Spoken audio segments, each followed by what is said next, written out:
Sobre la iglesia, sobre nuestra iglesia, ¿no? Que viene expresado hasta aquí, es mi iglesia, es mi casa, es mi familia, ¿no? Y esos son los tres verdades, los tres puntos que quiero compartirte hoy acerca de algo que tiene que ver con un sentido de pertenencia, un sentido que pone en nuestro corazón, esto es algo mío, algo nuestro, algo que Dios nos ha dado. Pero quiero hablar y dar algunos detalles acerca de estas verdades que seguramente nos van a ayudar a comprender mejor, ¿sí?, quién somos en Cristo y lo que Dios espera de nosotros como iglesia, como pueblo.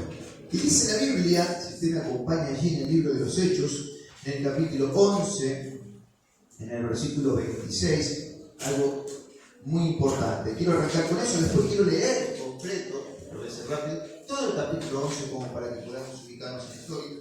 Pero quiero empezar destacando este primer versículo, el 26. 11, 26, de hecho dice, se congregaron allí todo un año con la iglesia. ¿Ya? Y vamos a ir destacando eso y tratando de recordar esta verdad. Y está hablando de Pablo y de Bernabé, que se congregaron en la iglesia de Antioquía de Siria. Y la Biblia dice que en ese entonces hubo un gran avivamiento, un gran despertar del Espíritu Santo. Y Saulo, llamado también después el apóstol Pablo, junto con Bernabé, quien lo lideró a Pablo, dice que se congregaron en la iglesia, una iglesia argentina, una iglesia griega, durante todo un año. Y lo aclaro, ¿en dónde se congregaron casi todo un año? En la iglesia. Entonces la clave está en congregarse en la iglesia. Y sigue diciendo, y además no solo que iban a la iglesia, no solo que se congregaban en la iglesia, sino que dice la Biblia que ellos enseñaron a mucha gente. Y a los discípulos se los llamó por primera vez cristianos en Antioquía, ¿no? Es interesante.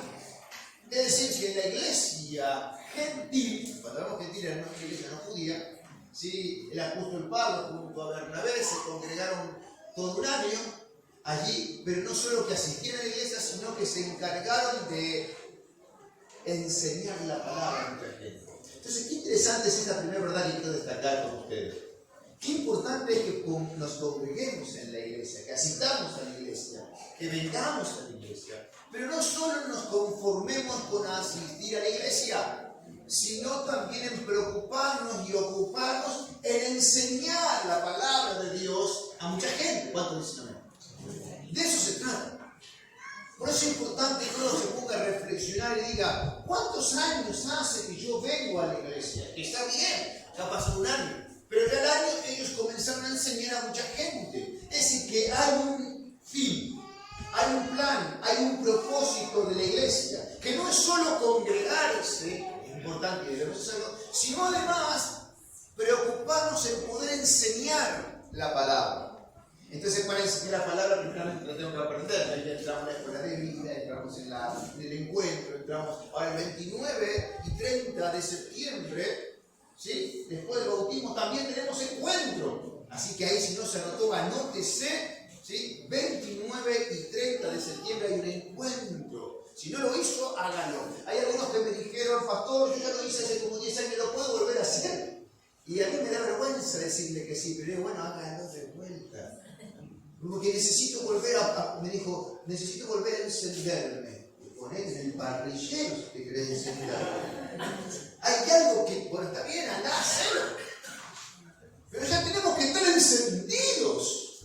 ¿Hasta cuándo? Yo me acuerdo que una vez uno le había hecho 7 veces el encuentro. Y vino y me dijo, pastor, hasta si a mí me da vergüenza, imagínate, dice que lo hacía 7 veces. Y él viene y me dice, que en caradura me dice, pastor, ¿usted no me da permiso de hacerlo una vez más? Yo le digo, varón, ya vos tenés que dar los talleres. Ya te sabés los talleres del encuentro. ¿Qué quiero decirte con esto? Necesitamos congregarnos. Necesitamos estar en la iglesia, pero también necesitamos crecer. Necesitamos estar enseñando la palabra de Dios. ¿Hasta cuándo vamos solamente a congregarnos? Por eso la La iglesia primitiva, la iglesia de aquel entonces crecía a pasos agigantados, porque la gente no solo que se congregaba, sino que después que se congregaba, buscaba a Dios, se sentía y después enseñaba la palabra. ¿Sí? Buscaba de transmitir la palabra, por eso iban de ciudad en ciudad, de pueblo en pueblo, transmitiendo la palabra. Déjeme seguir. ¿Sabe que la iglesia aquí también en Antioquía se la conoce por primera vez a los que se congregaban, a la gente que asistía, se los llama por primera vez cristiano? Cristiano, de ahí viene que somos cristianos evangélicos. Se los llamó por primera vez en esa iglesia cristiana. ¿Sí? Es que todo aquello que hemos reconocido al Señor Jesús como nuestro Señor y como nuestro Salvador, pasamos a ser también hijos de Dios, porque nos adoptan como sus hijos. Y a partir de ese momento pasamos a ser cristianos, seguidores de Cristo. Ahora bien, déjenme leerles rápidamente el capítulo 11, versículo 1. Vamos a leerlo rápido ese capítulo. Yo lo voy a leer rápido, pero quiero que trate de seguir la historia, porque de esto vamos a hablar hoy. Oyeron los apóstoles y los hermanos que estaban en Judea que también los gentiles habían recibido la palabra de Dios. Y cuando Pedro subió a Jerusalén, disputaban con él los que eran de la circuncisión, los judíos, diciendo: ¿por qué has entrado en casa de hombres incircuncisos y has comido con ellos? Entonces comenzó Pedro a contarles por orden lo sucedido, diciendo: estaba yo, dice Pedro, en la ciudad de Jope orando, y vi en éxtasis una visión. Algo semejante a un lienzo que descendía, que por las cuatro puntas era bajado del cielo y venía hasta mí. Cuando fijé en los ojos, consideré y vi cuadrúpedos terrestres, fieras y reptiles y aves del cielo. Y oí una voz que me decía: levántate, Pedro, y mata, y come. Y dije: Señor, no, obediente Pedro, no, porque ninguna cosa común o inmunda entró jamás en mi boca. Entonces la voz me respondió del cielo por segunda vez: lo que Dios dijo, no lo llames tú común. Y esto se hizo 3 veces. Y volvió toda a ser llevado arriba al cielo. Y aquí luego llegaron 3 hombres a la casa de donde yo estaba, enviados a mí desde Cesarea, y el Espíritu me dijo que fuese con ellos sin dudar. Fueron también conmigo estos 6 hermanos, y entramos en casa de un varón quien nos contó cómo había visto en su casa un ángel que se puso en pie y le dijo: envía hombres a Jope y haz venir a Simón, el que tiene por sobrenombre Pedro. Él te hablará de palabras por las cuales serás salvo tú y toda tu casa. Y cuando comencé a hablar, dice Pedro, cayó el Espíritu Santo sobre ellos también, como sobre nosotros al principio. Entonces me acordé de lo dicho por el Señor cuando dijo: Juan ciertamente bautizó en agua, mas vosotros seréis bautizados con el Espíritu Santo. Si Dios, pues, te concedió también el mismo don que a nosotros, que hemos creído en el Señor Jesucristo, ¿quién era yo que pudiese estorbar a Dios? Entonces, oídas estas cosas, callad y glorificaron a Dios, diciendo: de manera que también a los gentiles ha dado Dios arrepentimiento para vida. Versículo 19. Ahora bien, los que habían sido esparcidos a causa de la persecución que hubo por motivo de Esteban, pasaron hasta Fenicia, Chipre y Antioquía, no hablando a nadie la palabra sino solo a judíos. Pero había entre ellos unos varones de Chipre y de Cirene, los cuales cuando entraron en Antioquía hablaron también a los griegos, los gentiles, anunciando el evangelio del Señor Jesús. Y la mano del Señor estaba con ellos, y gran número creyó y se convirtió al Señor. Llegó la noticia de estas cosas a oídos de la iglesia que estaba en Jerusalén, y enviaron a Bernabé que fuese hasta Antioquía. Cuando llegó y vio la gracia de Dios, se regocijó y exhortó a todos a que con propósito de corazón permaneciesen fieles al Señor, porque era varón bueno y lleno del Espíritu Santo y de fe. Y una gran multitud fue entregada al Señor.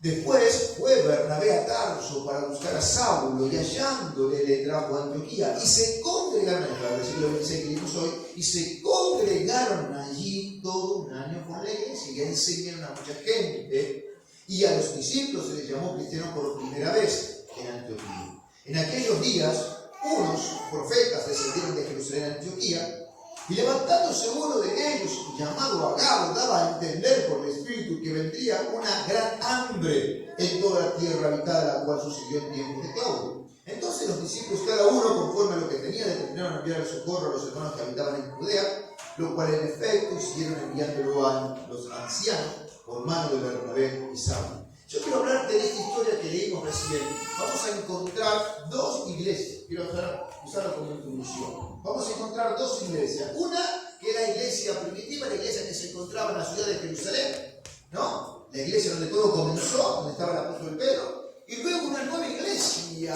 que los hermanos de Chipre y los gentiles, al predicar el evangelio, terminaron edificando, construyendo en Antioquía de Siria, ¿no? Estamos hablando de dos iglesias, la iglesia de Jerusalén y la iglesia de Antioquía. En la iglesia de Jerusalén se encontraba Pedro y los discípulos, y en la iglesia de Antioquía vamos a ver los gentiles que se juntaron y armaron y predicaron el evangelio, y allí donde se sumó a la iglesia gentil, en la iglesia de Antioquía, un hombre llamado Bernabé y un hombre llamado Saulo, luego conocido como Pablo. Cuando hablamos de la iglesia de Jerusalén, vamos a encontrar a Pedro, que está en una reunión con una asamblea, por decir de alguna manera, y comienza a contar lo que estaba aconteciendo con los gentiles. Porque ellos creían que solamente para los judíos iban a recibir la salvación, que solamente para los judíos Cristo había dado la vida, y que solamente los judíos iban a recibir el don del Espíritu Santo. Pero cuando él está ahí en una ciudad llamada Jope y tiene una éxtasis, una visión, un sueño, inllamable, encuentran ese famoso lienzo que venía de todos los animales cuadrúpedos terrestres, en los cuales eran animales considerados inmundos para el pueblo judío, pero vemos que le dice, mate y come, Pedro. Y Pedro le dice, no, jamás no comí inmunda en mi boca. Esto se repitió por 3 veces, dice la Biblia. Le cuenta la historia de Biblia, ¿no? Entonces, no entendía mucho Pedro la visión, pero Dios le termina diciendo, mate y come, y como Pedro no mató ni comió nada, el lienzo de una visión volvió a ser llevado al cielo. Y luego llegaron algunos hombres, golpearon la puerta de la casa de Pedro, ahí en Jope, y le dice, mirá, te van a buscar algunos hombres, no dudes de ir con ellos. Y se va con ellos al otro día a la casa de otro hombre, de Cesarea, llamado Cornelio. Cornelio, un hombre temeroso de Dios, pero que ni siquiera un gentil, pero que necesitaba recibir algo de parte de Dios. Y Dios le habla por medio de un ángel a Cornelio y dice, ve a Jope, ve a buscar a Jope a Pedro, porque él te va a decir lo que has de hacer. Entonces cuando van al otro día, Pedro con sus 6 discípulos, con un grupo lindo, van hacia la ciudad de Cesarea y se encuentran en la casa de Cornelio, comienza a predicar el apóstol Pedro y el Espíritu Santo desciende, y Cornelio y los que estaban en su casa reciben el don de lenguas. Comienzan a hablar en unas nuevas lenguas, algo tremendo comenzó a acontecer, maravilloso. No, Pedro no entendía nada y decía, ¿cómo puede ser esto? Y ahí entiende la visión que había tenido el día anterior. No llames tú común lo que yo he limpiado. Lo que estaba diciendo Dios en esa visión a Pedro, que estoy cambiando tu paradigma, estoy rompiendo tus estructuras. La salvación no solo va a ser para el judío, sino también para el gentil. El Espíritu Santo no solo va a ser para el pueblo, los judíos, Israel, sino también para los griegos, los gentiles. Y eso fue lo que sucedió en aquel entonces. Entonces vemos la iglesia de Jerusalén, que era una iglesia naciente, poderosa, que iba en aumento, que iba creciendo, pero que también estaba aprendiendo algo. Algo estaba aconteciendo allí. ¿Qué es lo que estaba aconteciendo allí? Es que el Espíritu Santo también estaba siendo derramado para los gentiles y no solamente para el mundo judío. Luego vemos la iglesia, la que recién leímos también, la iglesia que estaba en Antioquía. ¿Sí? ¿Cuál era la diferencia de la iglesia de Antioquía de la iglesia, ¿sí?, de Jerusalén? Es que ahora eran todos gentiles los que se congregaban. Y entre los gentiles había algo que llamó la atención. Estaba Bernabé y también Saulo en esa congregación, y que se encargaron de enseñar la palabra. Pero no solo que se encargaron de enseñar la palabra, sino que desde esa congregación arrancan, por decirlo de alguna manera, las misiones. Había algo que se iba añadiendo, algo nuevo que se iba sumando. Porque luego de eso, después de un año orando a la iglesia, al pastor y los que estaban allí, y al Espíritu Santo les pareció bien apartar a Bernabé y a Saulo para la obra misionera. Pero Bernabé era de la iglesia de Jerusalén, que había sido enviado a ver qué pasaba en la iglesia de Antioquía. ¿Cómo puede ser que escucho que los gentiles también hablan en lengua? Que en la iglesia de los gentiles hay avivamiento, que ahí todos saltan, se ríen, se gozan, la pasan lindo en cada reunión. Yo me imagino que habrá dicho algo. A ver qué pasa esto, ¿serán todos carnales? ¿O realmente será algo espiritual? Entonces la iglesia de Jerusalén, la iglesia madre, manda a ver con Bernabé a ver qué estaba pasando. Y cuando va Bernabé dice, yo me quedo acá. Si en Jerusalén no pasa ese avivamiento. Uf, durísimo, ¿no? Pero bueno, yo me lo imagino. Y se quedó ahí. Entonces, ¿qué dice Bernabé? Me lo voy a buscar a Saulo porque me lo echaron de Jerusalén porque tenían miedo de que este que se había convertido ahora siguiera metiendo preso a los cristianos. Entonces fue y lo buscó. aquel que lo había despreciado, a Saulo, y lo buscó de Tarso, y se fue para la iglesia de Antioquía, y ahí le enseñaron junto la palabra de Dios. La iglesia, ya que estaba en el avivamiento con Bernabé y con Saulo, más se explotó para bien, pero no solo en el avivamiento, en el buen sentido de la palabra, en el jolgorio y en el gozo del Espíritu, sino también en el conocimiento de la palabra, porque ahora ellos se encargaron de enseñar la palabra. Era importante que la palabra sea escudriñada. Pero después de enseñar la palabra y que formaron la iglesia con conocimiento, el Espíritu Santo dijo: ya no quiero que estén más aquí, sino que ya me enviaron al mundo. Y los envió a la obra misionera. La iglesia de Antioquía, todos luego conocemos la historia de Saulo o de Pablo, que luego llenó casi toda Asia del Evangelio. ¿Qué quiero decirte con esto? Dos tipos de iglesia, ¿sí? Una en Jerusalén, otra, sí, allí en Antioquía. Pero hay algo que quiero destacar en esta segunda iglesia. Que cuando Pablo sale a las misiones, después de hacer misiones, después de predicar el Evangelio, siempre regresaba a su iglesia. ¿Cuál era su iglesia? La iglesia de Antioquía. Pero qué interesante, porque cuando comenzamos a estudiar los viajes misionales del apóstol Pablo, vamos a encontrar que Pablo, aunque su iglesia era la iglesia de Antioquía, y cada vez que salía de su viaje misionero regresaba a la iglesia de Antioquía y daba el informe del trabajo misionero que había hecho la iglesia de Antioquía, siempre en su viaje misionero Pablo levantaba ofrenda para llevar la iglesia de Jerusalén, no la de Antioquía. La iglesia que lo había despreciado, la iglesia que no lo había tenido en cuenta, la iglesia que no le había dado valor y que le había tenido que huir hacia Tarso porque le tenían miedo. Pero sin embargo había un corazón tan tierno, tan amoroso, tan extraordinario en la vida del apóstol Pablo, que cada vez que hacía su viaje misionero y Dios lo usaba con creencia, con milagros, con prodigios, con maravilla, él regresaba a la iglesia donde lo habían enviado, que era la iglesia de Antioquía, amaba su iglesia, porque su iglesia era la de Antioquía, pero también bendecía a la iglesia madre, que era la iglesia de Jerusalén, que la había despreciado.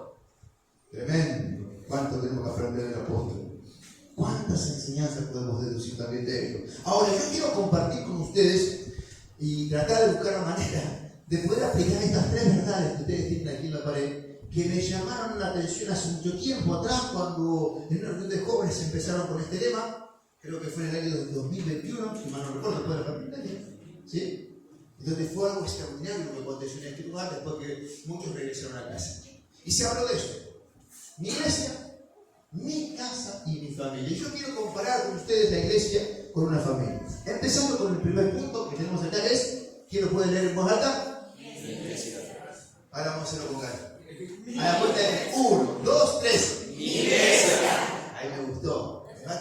Eso te va produciendo un sentido de pertenencia. Porque la palabra mi, me habla que es mío. ¿Estamos de acuerdo? Ahora, ¿qué dice 1 de Timoteo capítulo 3? Versículo 14 y 15. El apóstol Pablo le escribe a Timoteo y le dice lo siguiente, refiriéndose a mi iglesia. Esto te escribo, aunque tengo la esperanza de ir pronto a verte. Pablo le dice a su hijo Timoteo: yo esto te escribo, pero tengo la esperanza de ir a verte. El versículo 15 dice: para que si tardo, sepas cómo debes conducirte en la casa de Dios, que es la iglesia del Dios viviente, columna y baluarte de la verdad. Es decir, qué interesante, me gusta esta expresión del apóstol Pablo refiriéndose a la iglesia.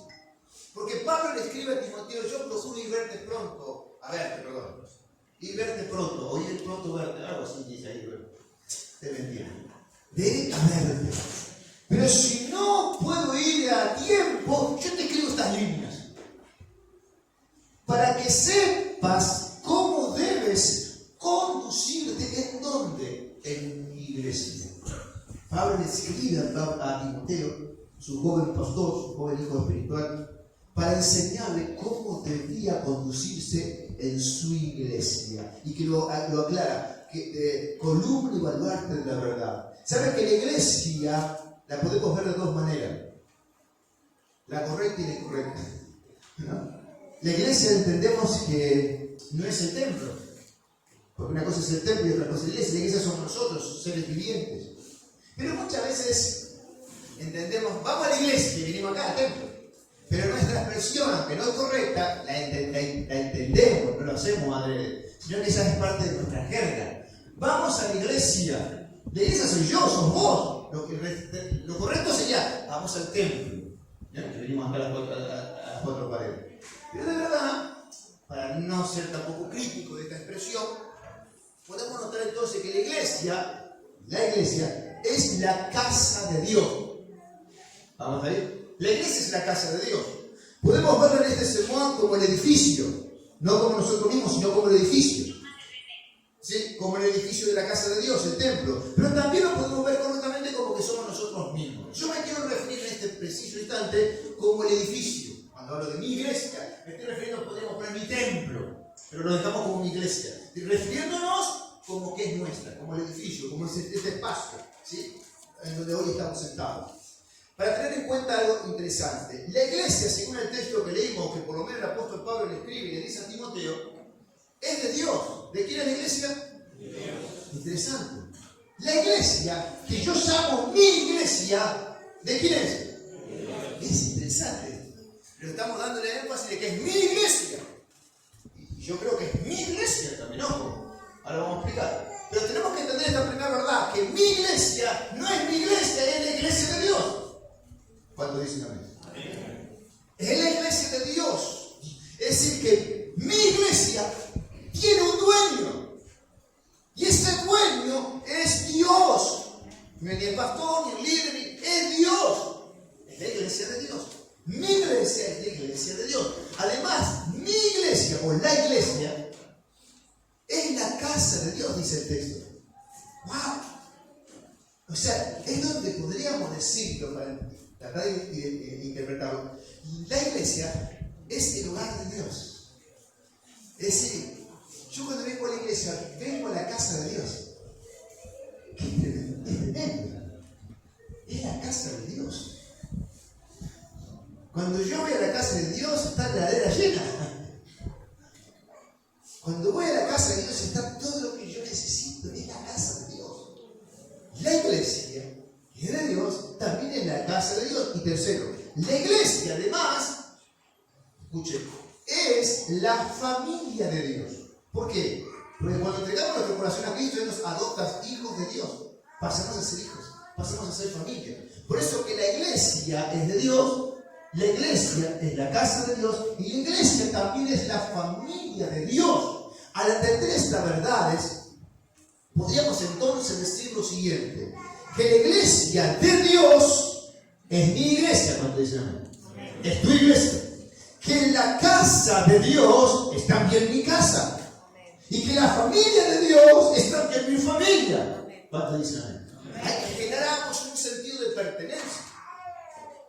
Es que, ejemplo, mi casa en Bron 809 es mi casa. Pero mi esposa dice, también es mía.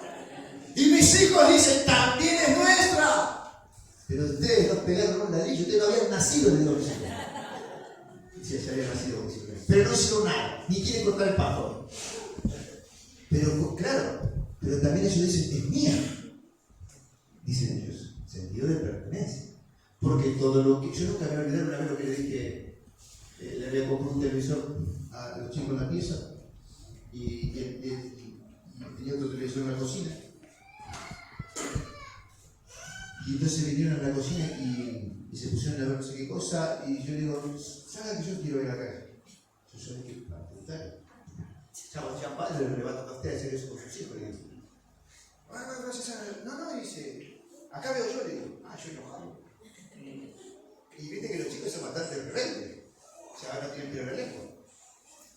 Y el Lucas me dice, ¿pero qué es? Esto también es mío. ¿Qué le digo? Si vos no lo compraste, te digo. Pero vos me dijiste que todo lo que hay en esta casa es nuestro. Es verdad. No había trabajado, no le había costado nada. Pero yo se lo había apropiado porque yo dije que todo lo que había que hacer era de todos. Y era verdad. Y dije, igual te va la pieza.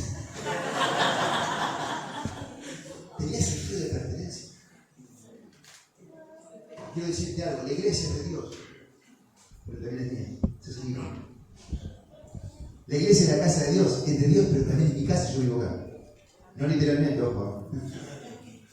La iglesia es la familia de Dios, pero también es mi familia, porque yo soy parte de esa familia, soy hijo de Dios. Es tremendo. Es nuestra iglesia. Qué maravilloso es entender.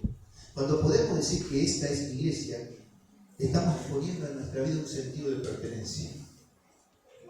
Esta es mi iglesia.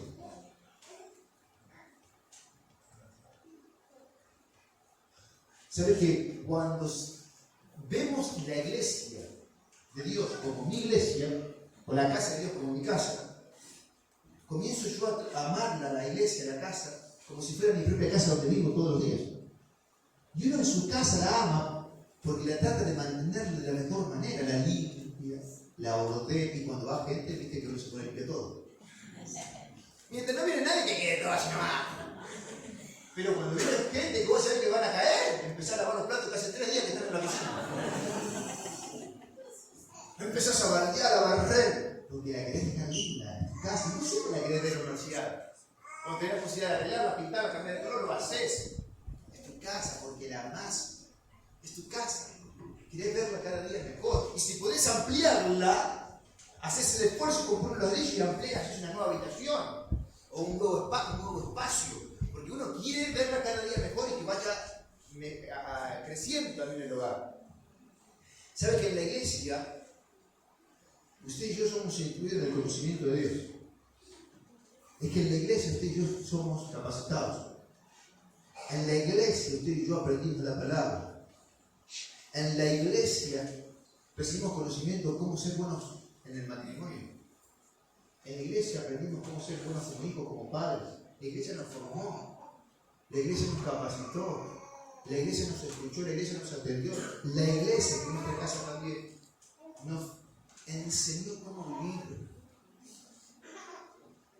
La iglesia es como un cuartel, donde cada soldado va y es preparado para la batalla, para la vida, para la guerra.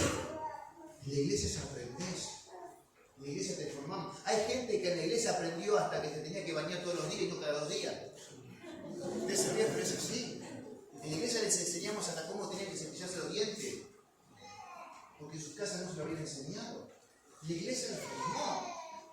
En la iglesia se les motivó a muchos que volvieran a hacer la secundaria o que terminaran la primaria. La iglesia, mi iglesia, tu iglesia, motivó a muchos a que terminaran una carrera que habían abandonado. La iglesia, tu iglesia, mi iglesia, la iglesia de Dios, restauró muchos matrimonios. Restauró la relación de los padres con los hijos y los hijos con los padres. La iglesia. ¿Ves si no es importante mi iglesia? En la iglesia te contuvieron, nos contuvieron. Nos formaron, nos amaron, nos retaron, nos exhortaron, pero también nos animaron.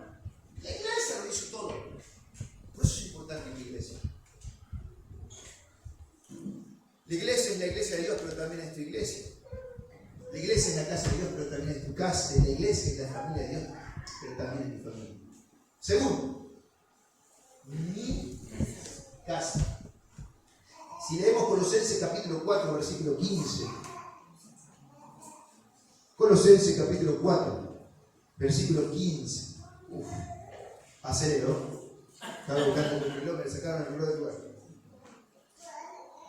Dice, saludad dice el apóstol Pablo, saludad a los hermanos que están en la Odisea. ¿Y a quién más? Dice ahí, a Ninfas. Y a la iglesia que está en ¿dónde? Qué interesante. En la antigüedad las iglesias se hacían en las casas. En la antigüedad las iglesias se hacían en las casas. Y se llama Ninfa y la iglesia que está en su casa. La casa se convertía en iglesia. Es por eso que la iglesia debe convertirse en tu casa. Sabe que la casa es un lugar de contención, de amor. Es un lugar de intimidad, un lugar de juntar, un lugar de cena, de almuerzo. La casa es un lugar de pasarla bien. En la casa se juntan tus hijos para hacer la tarea de la escuela. En la casa se juntan también tus amigos para ir a comer, ¿o no? Entonces vos preparás tu casa y en la casa traes a todos los presentes de tu casa. Te das vuelta a la casa. En la casa traes tus líderes. Porque es un lugar de juntada. Es un lugar donde está lindo invitar para compartir. Y de tanto en tanto en tu casa vos invitar a tu familia a que coman, ¿sí? a que pasen una linda jornada. Porque la casa es un lugar también de descanso. Vos salís de trabajar y estás esperando volver a tu casa. Cuando todo marcha bien en la casa. Es un lugar de relax. La casa es un lugar de confort. La casa es un lugar también de conversación, de planificación en el matrimonio, de sentarse a tomar mate y planificar qué querés para mañana, para el futuro. También la casa es un lugar de risas. Cada vez que nos sentamos a almorzar, los chicos están porque están en la escuela, están en el turno y demás, pero cuando estamos todos, tratamos que mientras estamos comiendo, que pase algo, decir algo que nos haga reír. Y nos reímos de nuestra pavada que hacemos, de lo que decimos. Pero eso trae alegría en el ambiente. La casa es un lugar lindo donde uno quiere estar. Es por eso que mi iglesia debe ser también mi casa y se estudia como tal, mi lugar de camaradería. La iglesia tiene que ser tu lugar de intimidad, tu casa, tu lugar de juntada. Yo cuando era más joven, no estaba casado todavía, iba a la iglesia porque digo, ahí encontraré mi media naranja. Y la encontré ahorita de Natalia. Llegó como un ángel que descendía del cielo. Venía de Santa Fe. La iglesia me dio mi esposa. La encontré en mi casa. Porque me la paso mal en la iglesia. Me la pasé siempre más en la iglesia que en otro lado.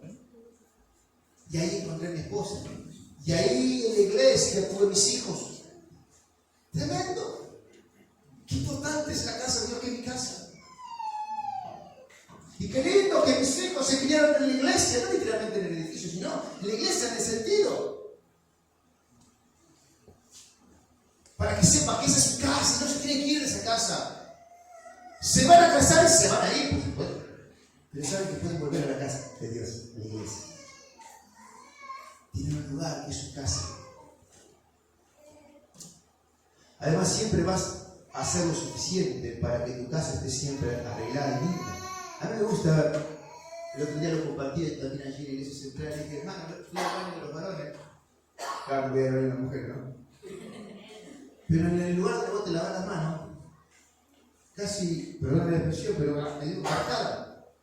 Alguien había vomitado y quedó todo lleno.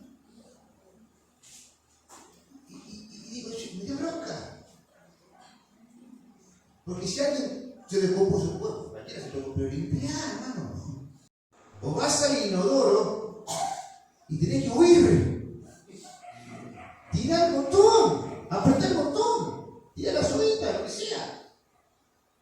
Y si no pasó, buscate un balde de agua y así lo que no te vayas hasta que lo pase lo que tiene que pasar. O sea, ¿no lo haces eso en tu casa? ¿Por qué no lo haces en la iglesia? Entonces lo compartí y dije, hermano, es mi casa, es tu casa. Que las cosas estén bien. Como corresponde. Es nuestra casa. Uno hace las cosas bien en su casa. Así también la debemos hacer por la iglesia, que es nuestra casa. Hacer todo lo que está a nuestro alcance. Porque para que nuestra iglesia, que es nuestra casa, esté siempre bien vista. Qué lindo es que cada vez que venga a tu casa diga, ¿qué puedo hacer para que esto esté más lindo? ¿Qué puedo hacer para que esto esté más arreglado? ¿Qué puedo hacer para que esto esté más bien visto? Es tu casa. Es mi casa. No es solo que quede como un cartel de crédito, no, que sea mi casa. Arreglala, limpiala, cuidala. Siempre. Y tercero, yo último, le invito a ver si me acompaña algún músico. Es mi familia. Mi iglesia, mi casa también es mi familia. Y eso está en Efesios capítulo 5, versículo 23. Dice la Biblia, porque el marido es la cabeza de la mujer, así como Cristo es la cabeza de la iglesia, la cual es su cuerpo, y Él es su Salvador. Aquí vemos a Cristo representado como la cabeza de la familia, de la iglesia. Porque si mi iglesia es mi familia y Cristo es la cabeza, estamos hablando que Él es el líder superior, el esposo. Somos familia. Vos y yo somos familia. Del momento que recibimos a Cristo pasamos a ser familia, aunque no te guste.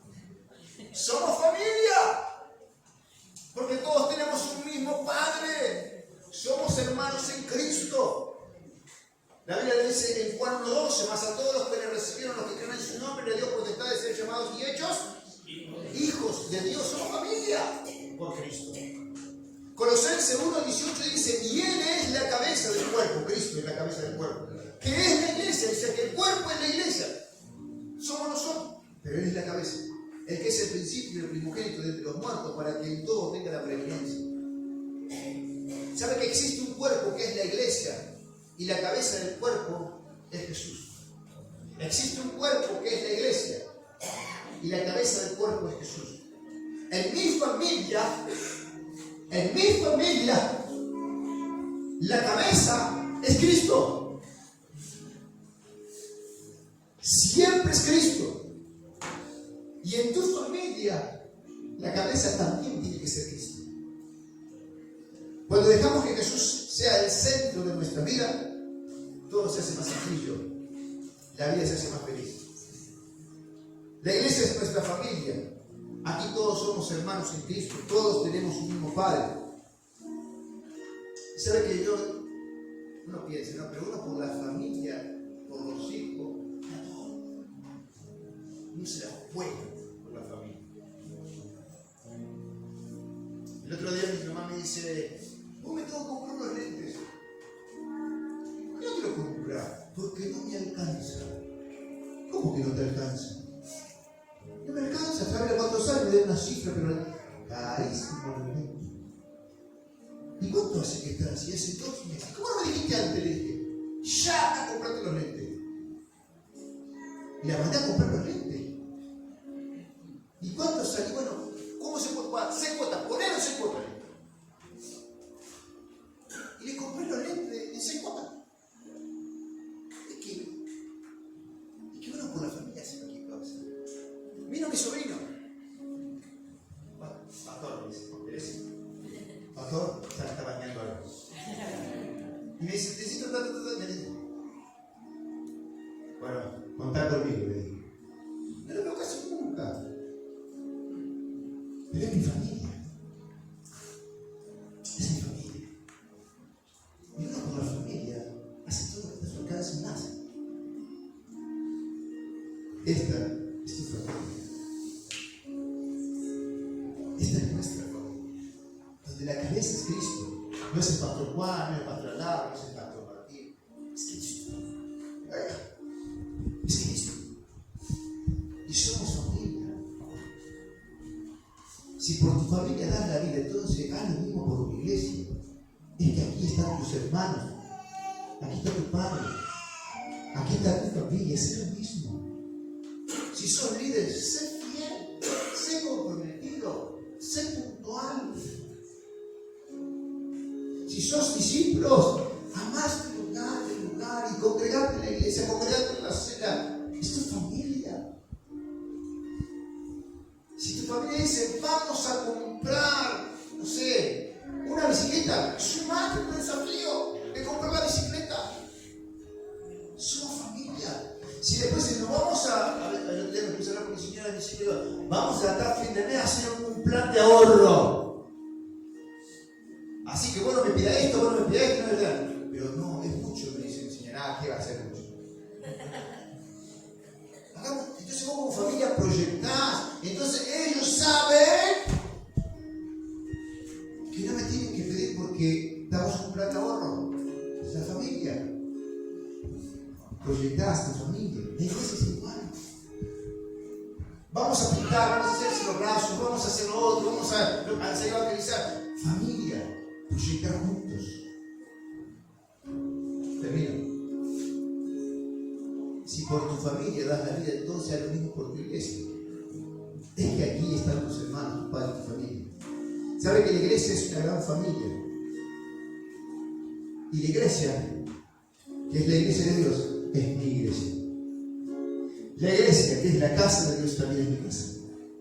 Y la iglesia, que es la familia de Dios, también es mi familia. Pero que no solo sea un cartel, que no solo sea una expresión, que sea una realidad en tu vida. Entonces, cuando ves que le falta algo a tu hermano en Cristo, le suplís, lo ayudás, lo bendecís. Cuando vos ves que hay alguien que está llorando, te le pones al lado y le das un pañuelo y lo escuchás. Es tu familia. Estamos de verdad como una familia. Es verdad mi iglesia, es verdad mi casa, es verdad mi familia. Donde Cristo es la cabeza, eso es su cuerpo. Que Dios nos haga reflexionar en esta verdad. Porque si logramos que estas tres palabritas tan lindas que están aquí se apliquen acá dentro de nuestro corazón, no nos para nada. Vamos a tener una gran familia que nos ama de verdad, donde Cristo es la cabeza. Pero nosotros vamos a estar ahí al pie de cañón. Somos hermanos. Bendecí a tu hermano. Ayuda a tu hermano. Orá por tu hermano. ¿Sabe que yo a mi hermano Gastón no lo veo casi nunca el segundo? Y cuando quizás de vez en cuando lo veo, hablamos 3 palabras. Tenemos tema de conversación. Nos llevamos bien, no hay ningún conflicto. Pero no es tema de conversación. Si quiero hablar de conversación, me tengo que hablar de los bitcoins, de las criptomonedas, que a mí no me interesa nada de eso. O le tengo que hablar de las bandas donde él toca, que menos me interesa. Y si yo le hablo de Cristo, él no quiere saber nada. No tengo tema de conversación, pero es mi hermano. Y cuando necesito algo, ahí estuvo Martín. Y va a estar Martín siempre. Es mi hermano. Y no dejo de orar por mi hermano. Es mi familia. Y sabe que nosotros acá somos una gran familia. Somos un montón de hermanos. Capaz que yo no los veo mucho, no los veo a ustedes. Pero son mis hermanos. Yo soy su hermano. Somos familia. Esta también es mi casa, como la tuya. Esta también es mi iglesia, como la tuya. Y qué lindo es que realmente nos tratemos como familia, donde todos tenemos a una cabeza, Jesús. ¿Cuántos dicen amén? ¿Cuántos quieren ser parte de esta familia? Mejor dicho, ¿cuántos se sienten parte de esta familia? Pónganse de pie los que se sienten parte de esta familia, de donde Jesús es la cabeza. Y quiero terminar con esto y orar. El apóstol Pablo, se recuerda que yo hablé de 2 iglesias al principio, la iglesia de Jerusalén y la iglesia de Antioquía. Me gusta esta expresión. El apóstol Pablo recorría muchas ciudades de Galilea predicando el evangelio, plantando iglesias por doquier. Pero después que hacía su viaje misionero de años y muchos meses, el primer viaje duró 1 año y medio, el segundo y el tercer viaje duraron 3 años. Pero después de hacer toda su recorrido y de predicar el evangelio, ¿sabe lo que hacía el apóstol Pablo? Regresaba a la iglesia de Antioquía, porque la iglesia de Antioquía era su iglesia, su casa, y ahí estaba su familia. Qué interesante. Él viajaba y predicaba el evangelio, pero quería volver a su familia, quería volver a su casa, quería volver a su iglesia, quería estar con su familia, porque sentía que los hermanos eran su familia, que la congregación era su familia. Qué lindo. Y que a ver lo que hacía, les contaba lo que Dios había hecho. Qué lindo que cuando la vida te va bien, vengas y cuente que Dios te está bendiciendo a la familia, porque eso nos pone alegre a todos. Ver que a vos te vaya bien me hace feliz a mí. Y que vos te animes a compartirlo con nosotros, que somos una familia, nos bendice. No nos da celo, nos bendice, nos da alegría. Somos familia. Y si yo puedo hacer algo para que a vos te vaya mejor, ahí tengo que estar yo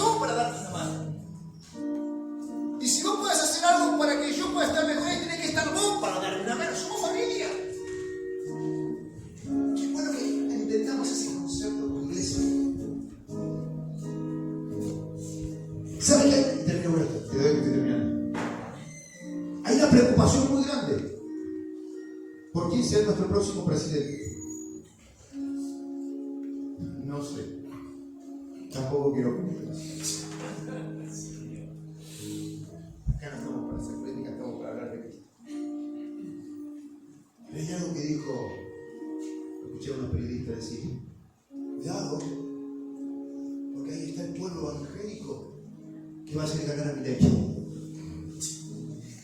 El pueblo evangélico es fuerte. Milei tiene a todo el pueblo evangélico, por eso está sumando muchos votos. ¿Qué sé yo? Puede ser que sí, puede ser que no, no tengo idea. Lo que quiero destacar, que dijeron pueblo evangélico, son fuertes, son una gran familia. Cuando ganó Bolsonaro en Brasil dijeron que estaba el pueblo evangélico. Cuando ganó Trump en Estados Unidos estaba el pueblo evangélico. Y ahora están sumando al pueblo evangélico que está haciendo ganar a este que de la nada surgió. Yo no sé, decía lo que Dios quiere. Yo volteé la red. Ya no está más la aquí votó a Cristo. Unámonos, porque sea la Bullrich, sea Massa, sea Milei, quien nos va a sostener a nosotros va a ser Cristo. Va a ser Cristo. Y si nosotros como familia nos mantenemos unidos, nos vamos a ayudar los unos a los otros. Nosotros no nos vamos a dejar caer. Nosotros nos vamos a apoyar. Y cuando te falte algo, vos ahí estaremos para suplirte. Y cuando me falte algo a mí, ahí estarás vos para suplirme. Como siempre lo fue, porque somos familia. Porque esta es nuestra casa, vamos a hacer que esta casa cada día mejore. Y no importa quién sea nuestro gobernante. Lo importante es que la cabeza siga siendo Cristo en nuestra iglesia, en nuestra casa y en nuestra familia. Y ahí nos aseguramos de que todo nos vaya bien. ¿Cuántos creen en esa verdad? ¿Te animás antes de irte a agarrarla de la mano que tenés al lado? Agarrarlo de la mano y decirle, somos familia. Somos familia. Y vamos a hablar los unos por los otros. Cierra tus ojos, por favor, Señor.